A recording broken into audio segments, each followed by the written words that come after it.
कितना माथापच्ची करना पड़ता है।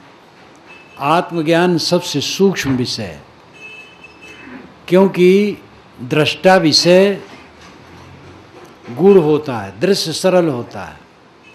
हम अपनी आँखों से आकाश खुला हो तो हिमालय की चोटियों को देखते हैं, लेकिन अपनी आँख को नहीं देखते हैं। आँख से हिमालय की चोटियों को देखते इतनी दूरी है, लेकिन खुद आँख को नहीं देखते हैं।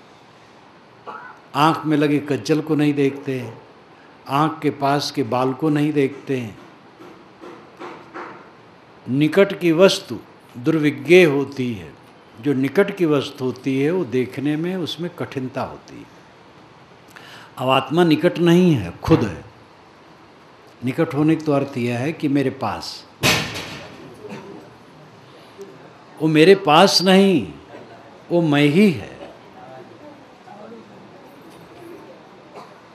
वह मैं ही है, मैं से अलग नहीं है। मैं को, आत्मा को समझें। मैं कौन हूँ? मैं आत्मा हूँ, चेतन हूँ, अविनाशी, नित्य, शुद्ध बुद्ध हूँ। मेरे में कोई दुख और संताप नहीं है। सारा दुख संताप मान मान करके, लेकिन पहले तो ये बात, मुझे यहाँ कौन लाया है? कोई लाया नहीं। ये वासनावश आता जाता है। कोई लाने वाला समर्थ ईश्वर की कल्पना की जाती है, वही मुझे यहाँ लाया है। तो जब ईश्वर लाया है, जो सच्चिदानंद है, सर्वशक्तिमान है, सर्वज्ञ है, सर्वत्र है, आनंद कंद है, तो उसका लाना मंगलकर होना चाहिए, सुख सुख होना चाहिए। लेकिन ये संसार दुख से भरा है। दुखालयम अशाश्वतम, गीता में कहा गया दुख का घर है और अशाश्वत है। गीता न मानो, जीवन को देख लो। गीता तो जगत का प्रतिबिंब है। सारे शास्त्र सत्ता के प्रतिबिंब है। असली पुस्तक तो ये जगत है, सत्ता है। लौहि महफूजस्त दरमानी दिलत, हरचमी ख्वाही सबज्जू हासिलत, दर हकीकत खुद तुयुम मुल किताब, खुद जी खुद आयात खुद राबाज आप। मनुष्य का दिल लौहि महफूज है, सुरक्षित चित्रपट है। वो अपने दिल से स्वयं सोचे, वस्तुओं का, सत्ता का विश्लेषण करे और अपने आप को समझे। ये सत्ता सबसे बड़ी किताब है। सत्ता क्या कहती है? सत्ता दुख से भरी, जन्म होना और जन्म के बाद बचपना, कौमार, जवानी, बुढ़ापा, सब में दुख भरा है। क्योंकि कणों का जोड़ शरीर ये विकृत होता रहता है। मन चंचल है, कामनाएं बहुत हैं, वो पूरी होने वाली नहीं हैं। और जिन वस्तुओं से पूरी होने की हमें कल्पना है वो सब क्षणभंगुर हैं। जिन सहायकों से पूरे होने की कल्पना है वो सब के मन बदलने वाले हैं, इसलिए सब दुखी हैं। सदगुरु कबीर ने कहा, तन धरि सुखिया काहू न देखा, जो देखा सो दुखिया। उदय अस्त की बात कहत हैं, सबका किया विवेका। बाटे बाटे सब कोई दुखिया, क्या गिरही बैरागी। सुखाचार्य दुख ही के कारण गर्भ ही माया त्यागी। योगी यंगम ते अति दुखिया, तापस के दुख दूना। आशा तृष्णा सब घट व्यापी, कोई महल नहीं सूना। साँच कहो तो सब जग खींचे, झूठ कहा न अजाई। कहें कबीर तेई भो दुखिया, जिनी राह चलाई। सारा संसार दुखिया है। सुखदेव स्वामी दुख ही के कारण गर्भ ही माया त्यागी, गर्भ ही में से माया का त्याग कर दिए। पुराण के अनुसार कहानी है कि वो गर्भ में रहे तो निकलना नहीं चाहते कि दुनिया में बड़ा दुख है, तो बड़ा विनय किया गया तो निकले। जैसे निकले तैसे नार व्यवहार सहित भागे, तो वेद व्यास जी दौड़े पुत्र पुत्र कह करके, तो वे नहीं सुने। मानो वन के देवता ही ने उनको उत्तर दिया और वेद व्यास बेचारे लौट आए। तो ये सब कहानियाँ इसमें कुछ पुराण में है, कुछ नई कहानियाँ हैं। बना ली जाती है। सुखदेव स्वामी दुनिया के दुख को देख करके वो गर्भ से निकलना ही नहीं चाहते थे, ये कल्पना है। लेकिन ये सच है कहानी के अनुसार कि वह बचपन में ही निकल गए, विरक्त हो गए। विरक्त क्यों हुए? क्योंकि दुनिया दुखद है। तो कोई पूर्ण परमात्मा जीव को लावे यहाँ और ला के दुख में डाल दे तो बात समझ में नहीं आती। उससे मुक्ति लेना पड़े। जैसे कोई एक ज़बरदस्त आदमी आवे और हम लोगों को ले जाकर के गड्ढे में डाल दे और हम लोग उसमें डूबें और मरें, तो 2-4 रस्सी फेंक दे कि जरा इसको पकड़ पकड़ के निकल आना हो तो निकल आओ। लेकिन इतनी तेज़ धारा कि रस्सी भी पकड़ने में नहीं आवे तो अच्छा आदमी नहीं माना जाएगा। अच्छा आदमी जो काम करता है वो सब अच्छा रहता है। आदमी अपूर्ण है, इसलिए सब काम अच्छा कर भी नहीं पाता है। परमात्मा तो पूर्ण है, तो इतना दुखद संसार बना करके सबको क्यों डाल दिया इसमें? इसलिए ये सब बातें एक उलझन की घर हैं। कौन लाया? कोई लाया हुआ नहीं। वासना के वश जीव आता है, जाता है। वासना भटकाती है। वासना जहाँ जिसकी रहती है वहाँ वो भटकता है। उसी वासना का क्षय करके इस जीवन में शांति लेना है। बात जो समझ में आए उस पर ध्यान दो। कोई लाया है, अगर लाया होगा तो जो लाने वाला होगा अच्छा नहीं होगा। ला करके हमें दुनिया गड्ढे में डाल दिया, अपना मज़ा ले रहा है। ये कौन सी समझदारी है? चिड़िया का जी जाए लड़के खिलौना। लड़के कई चिड़ियों को फंसा करके उनके पंख नोच रहे थे, तो तमाशा कर रहे थे, उनको आनंद आ रहा था, चिड़िया बेचारी फड़फड़ा रही थी। तैसे किसी ने मुझे ला करके दुनिया में डाल दिया, वो आनंद ले रहा है और हम लोग जल रहे हैं। तो ये बात समझ में नहीं आती। और कहने के तो तरीके अनेक हैं, कहते रहते हैं लोग भगवान ने इस दुनिया में लाया, भगवान ने लाया। क्यों लाया? क्या फ़ायदा हुआ? क्यों इसमें दुख में हमें डाल दिया? न्याव न कीन कीन ठकुराई, बिन कीन्हे लिख दीन बुराई।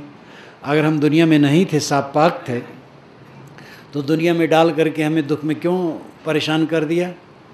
ज़्यादातर सामी परंपरा में पुनर्जन्म नहीं मानते हैं। ईसाई, यहूदी, इस्लामी, इनको सामी कहते हैं। साम, हेम, एपेत, ये 3 नूह के पुत्र थे। नूह बहुत बड़े महापुरुष हुए हैं, पुरानी बाइबिल में उनकी कहानी है। शाम के वंशज यहूदी हैं, यहूदी से ईसाई निकले और इस्लामी निकले। इसलिए यहूदी, ईसाई, इस्लामी ये तीनों पुनर्जन्म खुल करके नहीं मानते। वैसे बीज है उनके यहाँ, कुरान में पुनर्जन्म के बीज हैं। कुरान में लिखा है, ईश्वर जिन पर नाराज हुआ उनमें से कुछ को बंदर और कुछ को सूअर बना दिया। तो नाराज किस पर होगा? जो देहधारी हो, गलत करे। तो सूअर बंदर बना दिया तो पुनर्जन्म तो हो गया।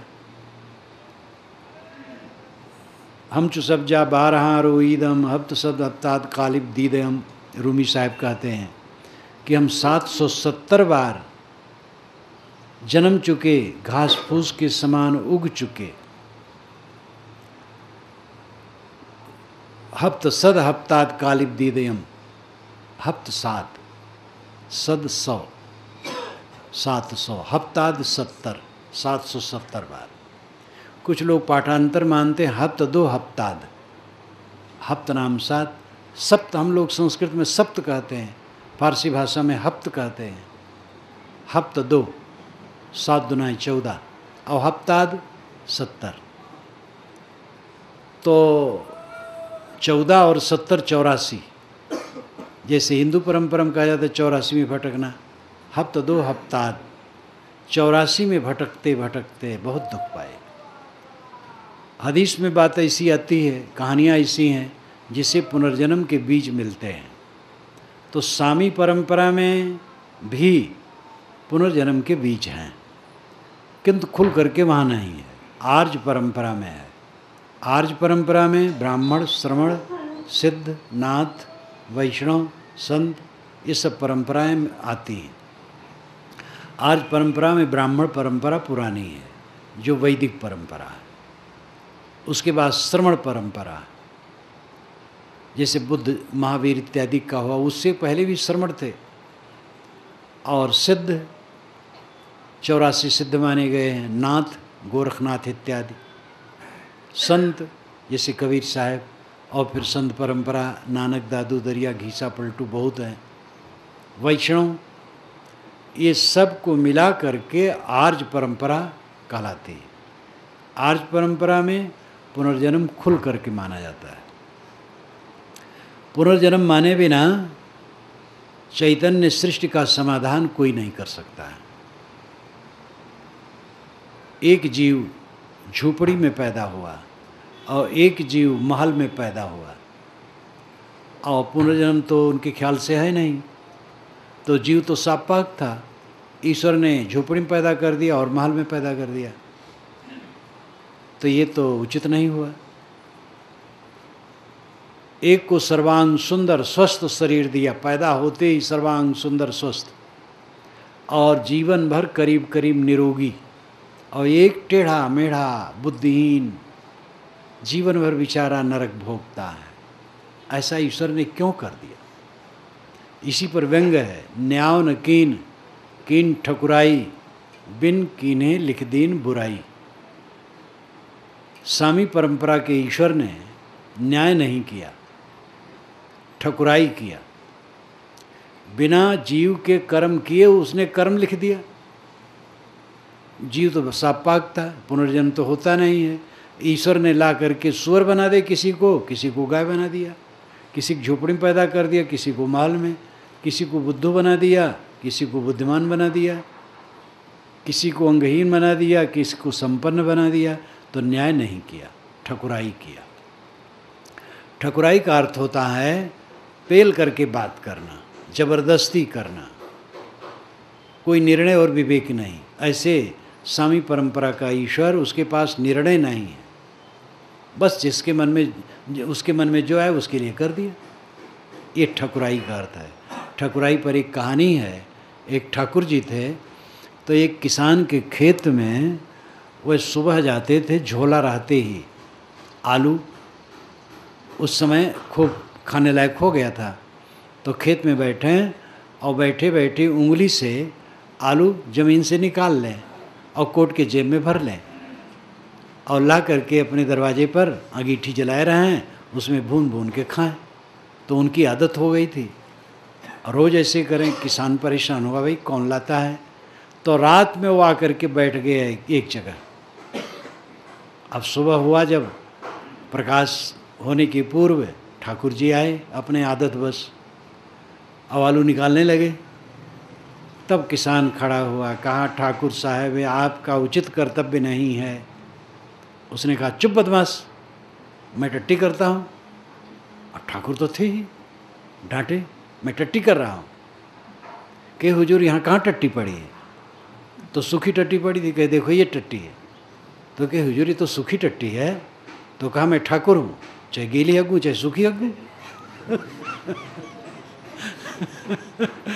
तो ये ठकुराई, एकदम युक्त विरुद्ध बात करना। वैसे वह ईश्वर ठकुराई किया जिसने बिना कर्म किए जीव के जीवन में कर्म लिख दिया। तो अगर ईश्वर कहीं से लाया और हम लोग को इस प्रकार डाल दिया, तो भाई ठकुराई किया, समझदारी नहीं किया। इसलिए ईश्वर के झमेले में मत पड़ो। कोई लाने वाला, ईश्वर घट घट है, आत्मा ईश्वर है। मैंने कल कहा था, उपदृष्टानुमंता चा भर्ता भोक्ता महेश्वरः परमात्मेति चाप्युक्तो देहि अस्मिन् पुरुषः परः। इस देह में रहने वाला जो पर पुरुष आत्मा है वही ईश्वर है, वही परमात्मा है, वही दृष्टा भर्ता भोक्ता है। तो इसलिए आत्मा चेतन है, वो आप हैं। आपको कहीं से किसी से लाया नहीं, ले नहीं गया, वासना बस से भटकता है। वासना का त्याग करना जीवन का फल है। कर्मों से जीवन बना है। जैसे जिनके कर्म होते हैं वैसे उनको फल होते हैं। कर्म सुधार जीवन का सुधार है। कर्म कर्म किसे कहते हैं? जो इच्छा पूर्वक मन और इंद्रियों से किया जाए। वो दो प्रकार है, एक पाप एक पुण्य। पाप पुण्य क्या है? देवता और भगवान के नाम पर जीव की हत्या भी पुण्य लोग मानते हैं, लेकिन ये तो बात समझ में नहीं आती है। साधारण इंसान भी जो सज्जन है किसी को तड़पते देख करके खुश नहीं हो सकता है। देवता और परमात्मा किसी की जान लेने पर कैसे खुश होगा? इसलिए ये जीभ लपलपाती है मांसाहारियों की, और वे धर्म के नाम पर काट करके खाना चाहते हैं, धार्मिक भी बना रहना चाहते हैं और मांस भी खाना चाहते हैं। इसलिए उनकी भी एक ठकुराई है। इसलिए जीव हत्या कभी धर्म नहीं होता। पाप और पुण्य की परिभाषा सरल है। किसी को पीड़ा देना और अपने मन इंद्रियों को चंचल करना ये पाप है। अपने मन को खराब करना, इंद्रियों को विकृत करना और किसी को पीड़ा देना ये पाप है। और अपने इंद्रियों पर संयम करना, मन पर संयम करना और दूसरों को सुख पहुंचाना ये पुण्य है। ये पाप पुण्य कर्म करने के लिए प्रेरणा कौन देता है? लोग कहते हैं ईश्वर प्रेरणा देता है। ईश्वर की इच्छा के बिना पत्ते भी नहीं हिलते हैं। ये भक्ति भावना की बात है, बड़ी अच्छी लगती है। ईश्वर की इच्छा के बिना तृण नहीं हिलता। तो दुनिया में जितने अच्छे कर्म होते हैं वो तो समझ में आता है कि ईश्वर ने करवाया, और जो बुरे कर्म होते वो कौन करवाता है? वो भी वही करवाता होगा। तो ये तो बात समझ में नहीं आती। जो कुछ करते हैं हम करते हैं, हम जिम्मेदार हैं। कोई भगवान या शैतान हमसे नहीं करवाता है। पाप करें पुण्य करें, जैसी हमारी बुद्धि समझ वैसे हम करते हैं। हम जिम्मेदार हैं, इसीलिए हम सुधार सकते हैं अपने को। लोग कहते हैं हम लोग कठपुतली हैं, ईश्वर सूत्रधार है। लेकिन इस सिद्धांत में तो फिर कर्म से आप छुट्टी पा गए। कठपुतली तो सूत्रधार जैसे नचाता वैसे नाचती है, तो आपको जिम्मेदारी नहीं रह गई सुधार की। आप बिगड़े भी नहीं हैं, तो उपदेश क्यों है? शास्त्र क्यों बने? किसके लिए बने? कठपुतली के लिए? ये सब धारणाएं बिल्कुल झूठी है, और इन धारणाओं ने कर्म सिद्धांत को चौपट कर दिया है। तथ्य यह है कि हर जीव कर्म करने के लिए स्वयं स्वतंत्र है। वो अपने कर्मों का कर्ता और धर्ता है, जिम्मेदार है। मन से सोचना, वाणी से बोलना, इंद्रियों से करना, ये तीनों में आप स्वतंत्र हैं। आप संभालें अपने को, मन को संभालें, वाणी को संभालें, कर्मों को संभालें, नहीं तो दुख पाएंगे। ये बहानेबाजी काम नहीं करेगी। ईश्वरवाद का अति करके इतना बिगाड़ दिया गया है कि बस ईश्वर को एक लड्डू थमा दो, सारा पाप काट देगा। चोरी किया, लाखों का धन लाया, और ईश्वर के नाम पर थोड़ा सा पूजा कर दिया, 1000-2000 का कपड़ा, मिठाई, फूल, माला इत्यादि चढ़ा दिया, नगद थोड़ा, और भगवान खुश हो गया, क्षमा कर दिया, क्योंकि भगवान कमीशन पा गया। ऐसा कमीशन खोर भगवान नहीं है। क्षमा मांगने के कोई तरीका है? आदमी के घर में चोरी करो, भगवान के घर में क्षमा मांगो? जिनके घर में आपने चोरी की है उनसे जाके क्षमा मांगो, और उनसे कहो कि मैंने आपके घर में चोरी की है, मैं सारा माल लौटाए देता हूँ, आप मुझे क्षमा करें। वो खुश हो जाएगा। ऐसे नहीं खुश होगा कि आप क्षमा करो, माल न दो, तो और पकड़ा करके जेल में डालेगा। क्षमा मांगने का अर्थ है कि गलती हुई तो सब लौटा दो। लेकिन आदमी तो बेईमान है, चोर भी है, बेईमान भी है। चोरी करके रख लेना चाहता है और फिर ईश्वर को खुश कर देना चाहता है। मालूम होता है ईश्वर बेचारा लड्डू और कपड़ा और मिठाई के लिए बड़ा लालची था, और पाया और क्षमा कर दिया। ये भूल भुलैया में खूब भगत लोग पड़े हुए हैं दुनिया के। कोई क्षमा करने वाला नहीं है, ध्यान दो। कोई भगवान देवता ईश्वर आपको क्षमा करने वाला नहीं है। अगर भगवान भी गलत काम करेगा तो उसका दंड उसको भोगना पड़ेगा। महाराज राम ने स्वर्ण के मृग में मोह करके उसके पीछे पड़े और फल हुआ। तुरंत सीता हरी गई, सीता रोई रावण के घर में, राम रोए जंगल में। कोई कहीं गलती करेगा तो तुरंत दंड पाएगा। कहा जाता है राम ने बाली को छिप के मारा तो कृष्णावतार में जरा नाम के व्याध से मारे गए। अपनों कर्म न मेटो जाई, कर्म के लिखा मिटे धो कैसे जो जो कुट सिराई। इसलिए कर्म सुधारने पर ध्यान दो। सच्चा ईश्वर है, नियम वो सर्वत्र व्याप्त है, नियम के अनुसार चलो। अगर आप 2 रोटी खाते हो पेट ठीक रहता है, 4 रोटी खाओगे पेट खराब होगा। 1000 भगवान मिल करके उसको पचा नहीं पाएंगे। न गुरु महाराज पचा पाएंगे, न वेद मंत्र पचा पाएगा, न गुरु जी का चरणोदक पचा पाएगा। 2 रोटी खाओ, आनंद से रहो, भगवान कहो चाहे ना कहो कोई हर्ज नहीं। और ज़्यादा खा लिए भगवान भगवान जपो, पचेगा नहीं। लहसुन प्याज खाओ दुर्गंधिक डकार आएगी, भगवान भगवान जपने से दुर्गंधिक डकार नहीं जाएगी। लहसुन प्याज न खाओ, आम अमरूद खाओ, सुगंधिक डकार आएगी। भगवान कहने की जरूरत नहीं। अच्छा काम करो, भगवान कहने की जरूरत नहीं। भगवान तो वहाँ विराजमान है जहाँ अच्छा काम है। और अच्छा काम न करो, खाली भगवान भगवान कह दिए। कबीर साहब ने व्यंग किया है, मुख की मीठी जो कहे हृदया है मतियान, कहें कबीर तालोगन से तैसे ही राम सयान। इसलिए कर्म सिद्धांत को समझने की जरूरत है। जो हम करते हैं वो भरते हैं। हमारा पूरा जीवन जो खड़ा है हमारे कर्मों से खड़ा है। कर्म का सुधार जीवन का फल है। वाणी से किसी को तकलीफ न दो, मन से किसी का गलत न सोचो, इंद्रियों से गलत काम किसी के लिए न करो, अपने मन इंद्रियों को संभालो। ये कर्म के सुधार का रास्ता है। इसके लिए बल मिलेगा संतों की संगत, सज्जनों की संगत, सत्शास्त्रों का अध्ययन मनन चिंतन, अकेले में बैठ कर के विचार करना, ध्यान करना, सोचना, अपने को परिमार्जित करना। इस रास्ते से सुधरेगा।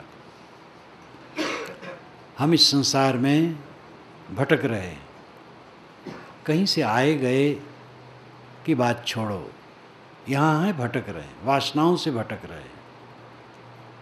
वर्तमान के अनुभव से हमें अपने को कसने की ज़रूरत है। हम जितनी इच्छाएं करते हैं दुनिया की उतनी तकलीफ मिलती है। इच्छाएं छोड़ देते हैं, तकलीफ मिट जाती है। मेहनत करो, हर आदमी अपनी श्रेणी में जहाँ है परिश्रमी रहे और परिश्रम में जो उपलब्ध हो उतने में संतुष्ट रहे, तुलना न करे। दूसरे के मकान, दूसरे की गाड़ी, दूसरे के भोजन, दूसरे के कपड़े, दूसरे के परिवार, प्रतिष्ठा, पद, इसकी तुलना करने से जलने के सिवा कुछ नहीं। हमारा जो है बहुत है। हमारी झोपड़ी हमारा राजमहल है, हमारी साइकिल हमारे लिए हेलीकॉप्टर है, हमारा भात नमक हर प्रकार का व्यंजन है। प्राप्त वस्तुओं में संतुष्ट रहें, परिश्रमी रहें और जो प्राप्त हो उसमें संतुष्ट रहें। और ये समझें कि जितना ये बाजार है अंततः झूठ है। ये बाजार उठ जाने वाला है, रहने वाला नहीं। 100 वर्ष के पहले लोग सब गायब हो गए। जो आज हैं 100 वर्ष तक में कोई नहीं रह जाएगा। सारी चीज़ें बदलती हैं, मकानात बदलते हैं। 25 वर्ष के बाद मैं जिस गांव में गया तो गलियों में अंतर हो गया था, पहचानने में नहीं आया। जब गांव के बाहर गया तो गांव पूछा वही गांव है, लगता नहीं वही गांव है।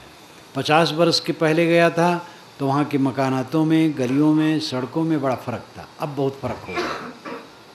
हर चीज़ बदलती है। ऐसे परिवर्तनशील संसार में हम जी रहे हैं। यहाँ पर क्या स्थिर है, क्या अपना है? सब शून्य में बदल जाने वाला है। यानी निर्मित वस्तुएं बिखर करके शून्य हो जाएंगी। मूल द्रव्य शून्य नहीं होता है, लेकिन कार्य तो शून्य हो जाता है। एक घड़ा है, टूट गया, मिट्टी में मिल गया, घड़ा शून्य हो गया। लेकिन मिट्टी में, घड़े में जो मिट्टी का तत्व था वो शून्य नहीं हुआ, वो मिट्टी में मिल गया। हर कार्य पदार्थ शून्य हो जाता है, टूट जाता है, बिखर जाता है। इसलिए दुनिया की वस्तुओं को लेकर के हमारे मन में जो अहंकार जग जाता है, भोग लिप्सा जग जाती है, चंचलता हो जाती है, उसी में हम भटक जाते हैं। वो भटकाव से अपने को बचाएं। मानसिक वेदना कहाँ होती है?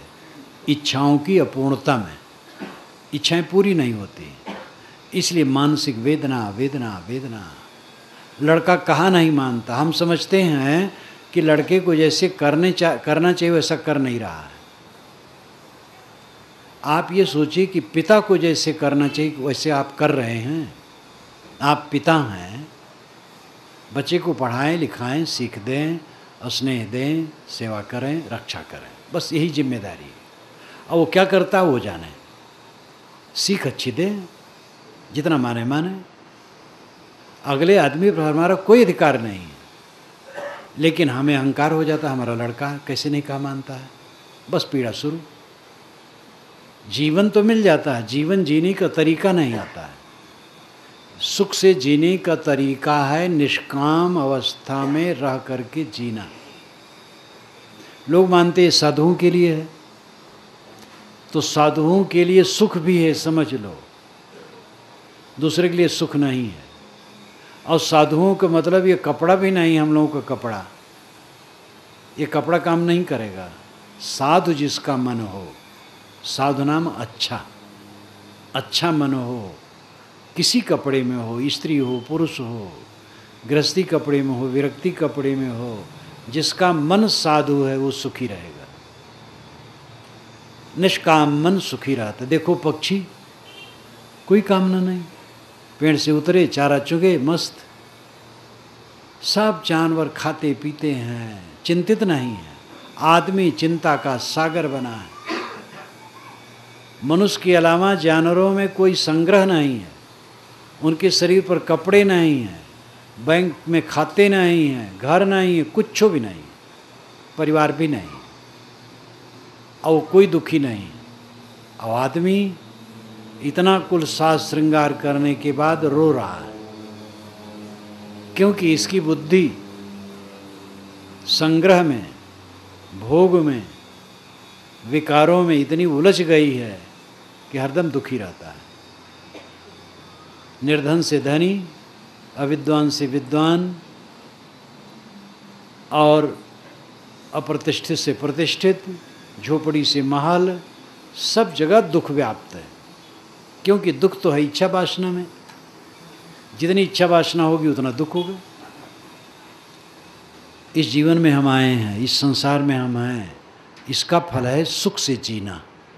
सुख से जीना हमारे अधिकार में है। पूरा सुख से जी सकते हैं। अहंकार छोड़ दें, कामना छोड़ दें, भोग की लालसा छोड़ दें। परिश्रमी रहें और परिश्रम में प्राप्त वस्तुओं में संतुष्ट रहें। दूसरे पर ऑब्जेक्शन न करें। अपने ऊपर हमारे कोई ऑब्जेक्शन कर दे, सह लें, आत्मविश्लेषण करें। दूसरे के दोष देखने के चक्कर में न पड़ें, अपने दोष को निकालें। सिर झुका करके अपने कल्याण के पथ में चलें, फिर कोई दुख नहीं। ये जीवन का फल है। ऐसा उत्तम जीवन मिला है, लेकिन इस जीवन को आदमी कमाने, खाने, भोगों में, राग द्वेष करने में, लड़ाई झगड़ा करने में, कलह करने में बिता रहा है। कलह कलह, जहाँ देखो तहाँ कलह, घर घर में कलह, घट घट में कलह। कलह से आदमी अशांत है, पीड़ित है। सास बहू में बात नहीं बैठती है, बोली चाली नहीं है। एक बोल दी तो दूसरा एकदम डपट लेती है। देवरान जेठान में, ननद भावज में, यहाँ तक पिता पुत्र में। एक पिता पुत्र को मैं जानता हूँ, उन्होंने बताया कि लड़के से जब मुझे कुछ कहना होता है तो एक कागज़ में लिख करके उसकी अनुपस्थित में उसके मेज पर पत्थर से दबा के रख देता हूँ। अब वो मुझे कहना चाहता है तो मेरी अनुपस्थित में मेरी मेज पर वो कागज़ लिख करके पत्थर से दबा के गिर चला जाता है। वार्ता नहीं होती, आपस में संवाद जहाँ नहीं है वहाँ शांति कैसे रहेगी। ननद भाव बोल नहीं रही, देवरान जेठान बोल नहीं रही, पिता पुत्र बोल नहीं रहे हैं, भाई भाई में बात नहीं हो रही, गुरु शिष्य में बात नहीं हो रही है, गुरु भाई में बात नहीं हो रही है, पड़ोसी पड़ोसी आमने सामने हो गए तो बोलने का मन नहीं होता है। एक सज्जन ने कहा, महाराज हमारा पड़ोसी ऐसा है, उसको देखता हूँ तो मेरा एक पसर खून घट जाता है। तो मैंने कहा थोड़े दिन में आपका सब खून खत्म हो जाएगा। संत ईसा ने कहा है कि जो ये कहता है मैं ईश्वर से प्रेम करता हूँ लेकिन अपने पड़ोसियों से प्रेम नहीं करता है, तो कैसे मानूं कि ईश्वर से प्रेम करता है। जिसको देखता नहीं है कहता है मैं उससे प्रेम करता हूँ, और जिसको देखता उससे प्रेम नहीं करता है। ईश्वर कह देना तो सरल है। मैंने एक दिन कहा था कि जब घर का मालिक सोने चलता है तब कहता है, हे भगवान अब मैं सोने जा रहा हूँ, तू ही रक्षक है। और दीवार के पीछे खड़ा चोर, दीवार में सेंध मारने वाला, कहता है हे भगवान दांव लगाना। तो घर का मालिक उसी भगवान से सुरक्षा का विनय करता है और चोर उसी भगवान से चोरी के माल को पाने के लिए विनय करता है। तो ईश्वर को तो खूब लोग मोहरा बनाए हैं, बस ईश्वर का दुरुपयोग इतना किया गया कि हद कर डाला गया है। एक तरफ भगवान, एक तरफ दुराचार। भगवान के नाम पर सब दुराचार चलता है। ऐसे ऐसे महात्मा नामधारी हैं, ऐसे ऐसे गुरु नामधारी हैं जो बड़े सिद्ध योगी हैं, भगवान तक पहुँचे हैं, लेकिन दुराचार में आकंठ डूबे हैं। और ऐसे के माया जाल में खूब धनी सेठ नेता फंसे हैं कि धनियों और सेठों और नेताओं को और अधिक शिक्षितों को तो साधना तपस्या में बड़ी कठिनता है, और वे चाहते हैं ऐसा गुरु जिसके पास कुछ चढ़ा दे, वो आशीर्वाद दे दे, बस बेड़ा पार हो जाए। तो इस प्रकार भगवान का दुरुपयोग खूब हो रहा है। भगवान प्राणी है।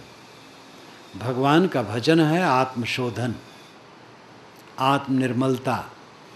प्राणी को भगवान समझ करके सबके प्रति सुंदर बर्ताव। मैं कौन हूँ, जगत क्या है, जगत में क्यों हूँ, क्या फल है। इन महत्वपूर्ण प्रश्नों पर लोग बहुत कम सोचते हैं। कमाते हैं, खाते हैं, बाल बच्चे पैदा करते हैं, रिश्ते हैं, खींचते हैं, बस जीवन चल रहा है। एक दूसरे से मिलते, कहते भैया कुशल मंगल, कहते खूब चकाचक है। ये रस्म है कहने का। जब कोई मिलेगा तो दुआ पर सलाम होगा, फिर कहेंगे भैया कुशल मंगल, कहें हाँ खूब आनंद है। अब उनसे पूछो कोई दुख तो नहीं है, तब दुख शुरू करें। अपना अपना दुख सब शुरू करेंगे। एक महात्मा अपने शिष्य बारंबार कहें दुनिया दुखी है, तो कहें महाराज सब सुखी दिखते हैं, आप कैसे कहते दुखी है। जा रहे थे मानो काठमांडू की गली में, एक सेठ को देखा कि उसका धन धान खूब संपन्न, जवान बैठा गद्दी पर, कई नौकर खड़े। तो शिष्य ने कहा महाराज कि ये भी दुखी होगा। अरे कहे भाई दुखी दुनिया है, चलो इसके पास दिखा दें। गए तो उठ के खड़ा हो गया, नमस्कार किया, बैठाया। महाराज कैसे चले? कहे साधु हूँ, घूम रहा हूँ। कुशल मंगल? कहे महाराज सब आनंद है। कहे कोई तकलीफ़? तो उसको आंसू आ गए। कहे महाराज तकलीफ़ की बात मत कहिए, करोड़पति मैं हूँ, विवाह हुए 15 वर्ष बीत गए, एक बच्चा नहीं पैदा हुआ। अब यही सोचता हूँ ये सब कौन लेगा। महाराज चित्त जल रहा है। महात्मा ने कुछ समझाया, चल दिए। महात्मा ने शिष्य कहा समझा इसके सुख को? कहे महाराज तो बड़ा दुखी है। आगे चला, दूसरा एक देखा घर, कई लड़के बच्चे, धन धान सब कुछ। कहा महाराज ये तो सुखी होगा। कहे चलो देखें। गए, सेठ ने नमस्कार किया, महात्मा ने कुशल पूछा, कहे महाराज आनंद है, कहे कोई तकलीफ़, कहे महाराज तकलीफ़ की तो बात मत कहिए।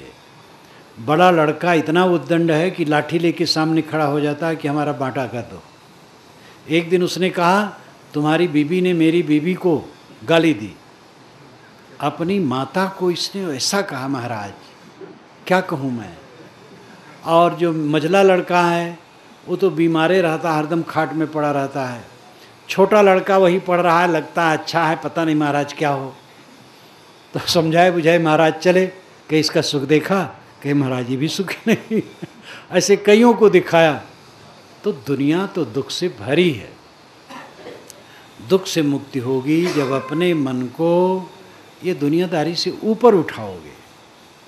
दुनिया कूड़ा कबाड़ है, इसमें रह करके जो आपका कर्तव्य है, कर्तव्य अदा करो, प्रेम से जियो, प्रसन्न होकर जियो, अपने मन को निर्मल करो। वासनाओं के त्याग से ही परम शांति मिलेगी। इस जीवन का परम फल है मोक्ष। मोक्ष कोई काल्पनिक चीज़ नहीं, मोह का क्षय मोक्ष है। इस पर फिर समय से चर्चा की जाएगी। अभी मैं वाणी को विराम देता हूँ।